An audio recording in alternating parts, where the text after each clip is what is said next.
सभी भक्तों को श्री शिवाय नमस्तुभ्यम। हर हर महादेव।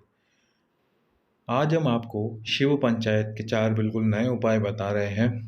जैसा कि आप जानते हैं कि शिव पंचायत में कुल 5 देवी देवता होते हैं। पहले गणेश जी, दूसरे शिव जी, तीसरे सूर्य नारायण भगवान, चौथे नंबर पर विष्णु भगवान और 5वें नंबर पर माता दुर्गा।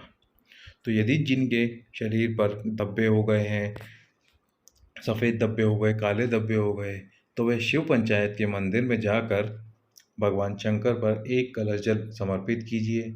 और जब आप जल समर्पित करें, पूरा जल समर्पित होने के बाद जब यहाँ से नीचे गिर के बहता हुआ इस स्थान तक आता है, यानी 1 फीट दूरी तक आ जाता है, तो आपको इस स्थान पर जो जल है उस पर अपना हाथ लगाना है, थोड़ी देर मसलना है और उसके बाद उसी हाथ को आपको जहाँ आपके शरीर पर धब्बे हैं, चकत्ते बने गए हैं, उस स्थान पर लगा लेना है।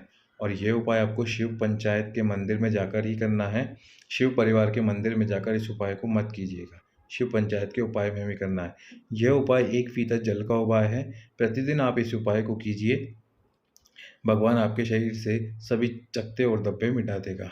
अब दूसरा उपाय, आपने हर जगह कोशिश कर ली पर फिर भी आपको कहीं सफलता नहीं मिल रही, तो शिव पंचायत के मंदिर में जाइए। शिव पंचायत के मंदिर में जाकर आपको चारों देवता और देवी को एक एक फूल समर्पित करना है। आप 5 फूल लेकर जाइए और चारों देवता और एक देवी यानी कि कुल पाँचों को एक एक फूल समर्पित कीजिए। उसके बाद आपको उनके चरणों पर मक्खन का लेपन करना है। सभी के चरणों पर आपको मक्खन का लेपन करना है।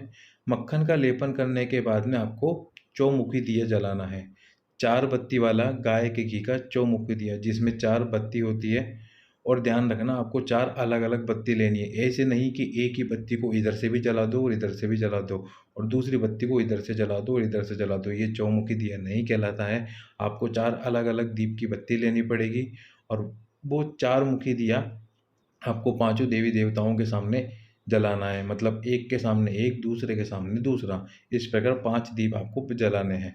और जो भी आपकी मनोकामना है वो मनोकामना बोलिए। यदि अदालत में भी केस चल रहा है तो आप उस केस को हार नहीं सकते, आप उस केस में जीतेंगे ही। अब तीसरा उपाय, कुछ लोगों की शादी के बाद तलाक हो जाता है और उनकी फिर से शादी नहीं हो पाती है। वे बहुत कोशिश करते हैं पर उनकी शादी फिर भी नहीं हो पाती।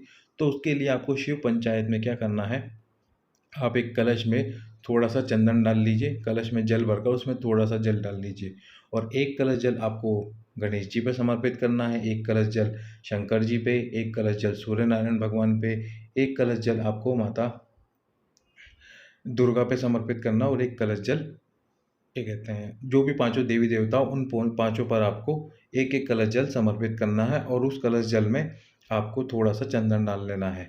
पर याद रखिएगा, यह उपाय आपको प्रदोष के दिन करना है। और एक विशेष बात, हर महीने में 2 प्रदोष आती है, एक शुक्ल पक्ष की प्रदोष और एक कृष्ण पक्ष की प्रदोष। जो शुक्ल पक्ष की प्रदोष होती है उस दिन जो उपाय किए जाते हैं वह धन लक्ष्मी के लिए, विवाह के लिए किए जाते हैं। और जो कृष्ण पक्ष की प्रदोष होती है उस दिन जो उपाय किए जाते हैं वह रोग मुक्ति के लिए होते हैं। तो कैलेंडर में देख लीजिएगा कि शुक्ल पक्ष की प्रदोष कब है। शुक्ल पक्ष की प्रदोष पे ही आपको ये उपाय करना है। कहीं आप प्रतिपक्ष की वो क्षमा कीजिएगा कृष्ण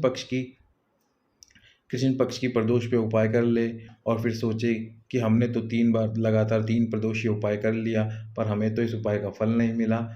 आपको ध्यान रखना है, 1 महीने में 1 ही शुक्ल पक्ष की प्रदोष आती है। तो इस प्रकार 3 महीने की 3 शुक्ल पक्ष की प्रदोष पर आपको ये उपाय करना है। बाबा चाहेंगे तो 3.5 महीने या 4 महीने में आपका विवाह पक्का हो जाएगा। अब चौथा उपाय, जिनके घुटने का गुरियाँ खसक गया, कमर का गुरिया खसक गया, घुटने की हड्डी खसक गई है और वे चाहते हैं कि हमारा ऑपरेशन ना हो और हम दवाई से ही ठीक हो जाएं। तो शिव पंचायत के मंदिर में जाकर आपको हरी मूंग, जो मूंग आती है वो हरी मूंग समर्पित करनी है पांचों देवी देवताओं को। 5 से 7 दिन आपको लगातार ये मूंग समर्पित करनी है और उसके बाद उस मूंग को उठा के ले जाइए और सुबह सुबह उसको पानी में गला दीजिए। पानी में गलाने के बाद में उस पानी को, उस मूंग का सेवन कर लीजिए। बाबा चाहेंगे तो दवाई से ही आप ठीक हो जाएंगे, आपको ऑपरेशन की ज़रूरत नहीं पड़ेगी। तो ये थी शिव पंचायत के 4 बिल्कुल नए उपाय। ये उपाय आपको शिव पंचायत के मंदिर में जाकर ही करने हैं, शिव परिवार के मंदिर में जाकर ना करें। आप स्क्रीन पर देख सकते हैं, शिव परिवार में गणेश जी, माता पार्वती, कार्तिकेय और नंदी जी और भगवान शंकर होते हैं। पर शिव पंचायत के मंदिर में आपको विष्णु भगवान, सूर्य नारायण भगवान, गणेश जी, भगवान शंकर और माता दुर्गा मिलेगी। तो इस बात का ध्यान रखना, यह उपाय आपको शिव पंचायत के मंदिर में ही करने हैं। यदि वीडियो अच्छी लगी हो तो चैनल को सब्सक्राइब कीजिए, अधिक लोगों को शेयर कीजिए। सभी भक्तों को श्री शिवाय नमस्ते।